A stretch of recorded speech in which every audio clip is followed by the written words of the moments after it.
Oliver Cornock is managing editor at the Oxford Business Group. And Ollie, you're a Middle Eastern expert, so what you're about to say on these three stories, I'm particularly interested in. Good morning. Good morning. Good morning. OK, well, let's start with this. What difference does it make that the US is not talking to Russia? Well, I just think it's a representation of this further deterioration of the situation internationally, the diplomatic situation around Syria. What was already a very fragile truce is now finished. We have this nuclear deal between Russia and America that had been signed, that came into force 6 years ago, although it was signed a lot earlier than that. Regarding the disposal of plutonium. Absolutely. Right. The Russians are withdrawing from that. So this, in the terms of the big picture, is not great news for international diplomacy. But of course, for the people of Syria, this is yet further bad news. One of the really interesting things is these horrendous, these very sad videos we're seeing. And of course, part of the reason this relationship fell down was that another hospital was bombed.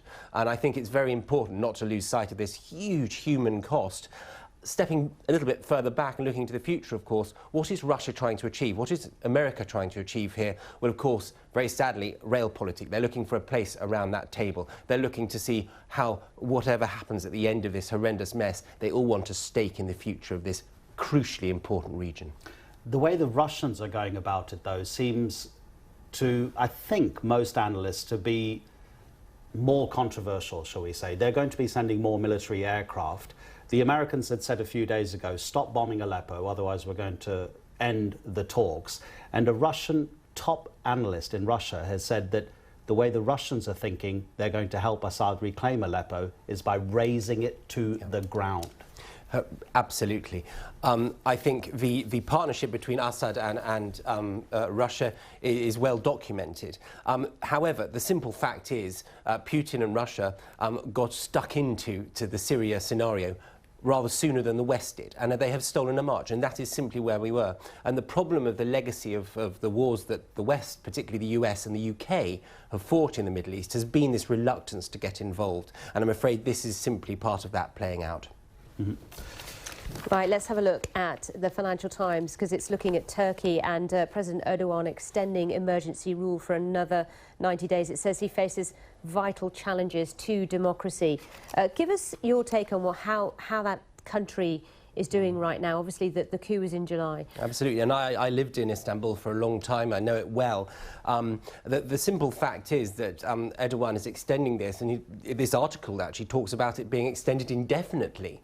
Now, in terms of the economy, that's having a massive knock-on effect. The lira sunk to a new low yesterday on the back of this, $3 to the lira, which is really bad news. And this uncertainty, remember, what do investors really want? What do Oxford Business Group's clients really want? They want certainty. And Turkey's a really important market, and this is a very interesting move.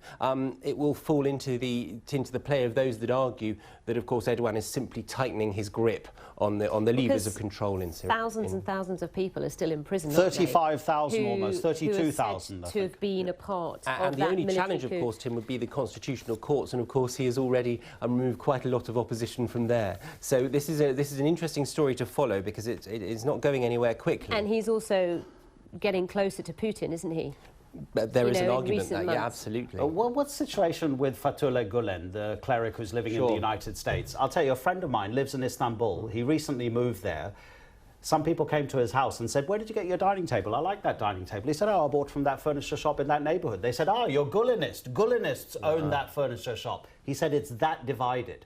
And what Erdogan is doing is only exacerbating those divides within Turkish society, and of course making those that have any voice of dissent incredibly paranoid. So, as you say, thousands of people are arrested, but it's people like journalists as well. This is not a good story in terms of civil rights. Lawyers, and all sorts of different people who are seemingly behind bars right now. Anyway. So actually, in fact, Erdogan is on the front page of Arab News, but I mean, it's all one story. It's about the in Congress, they overruled a veto of President Obama's. President Obama did not want this law to come into force where American citizens could now sue Saudi officials over 9/11. But Congress said, no, we disagree with you, Mr. President. And now, because of the citizenship of the majority of those attackers on 9/11, it could be a complete mess. I think this is a really important story. The relationship between the US and Saudi has been in the spotlight by people like me who look at this all the time.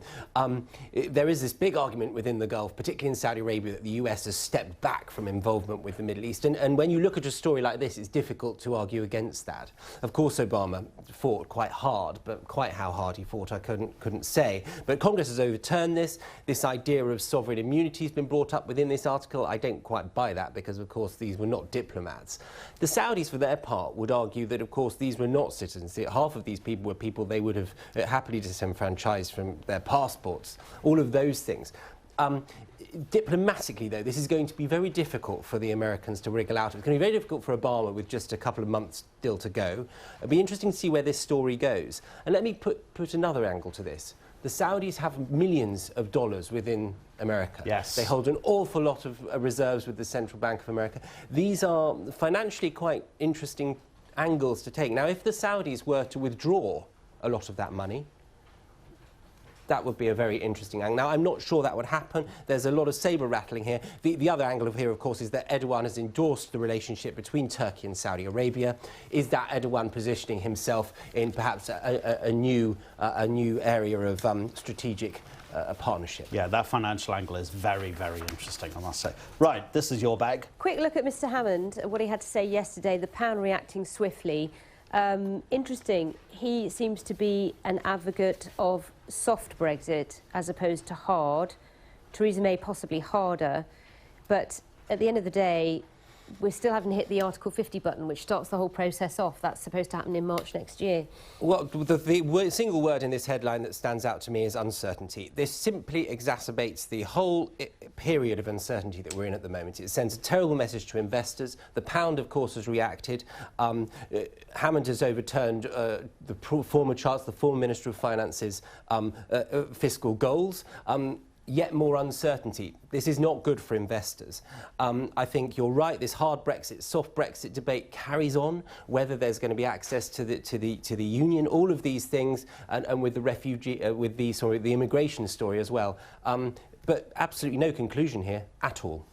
That is just the continuing word, uncertainty. You know what? I think we're going to do 1 minute 40 seconds on Kim Kardashian, Ollie. Don't be scared, because Ollie said earlier, he said, oh, when you tweeted we were going to talk about Kim Kardashian, I had to, what? You had to go on the internet? Don't tell me you didn't know who she was. I had to go on that interweb thing. And 48.5 million followers she has on Twitter. What was really interesting, though, when I did it, and this is the angle I'd like to look at this story through, this is somebody who lives their life through the public eye, through social media, through her Instagram, through her Snapchat. I mean, the fact that the ring was seen just a couple of hours before that has been stolen, this incredibly valued £3.5 million worth of diamond, was seen on Snapchat, you know, a couple of hours before, is an interesting angle.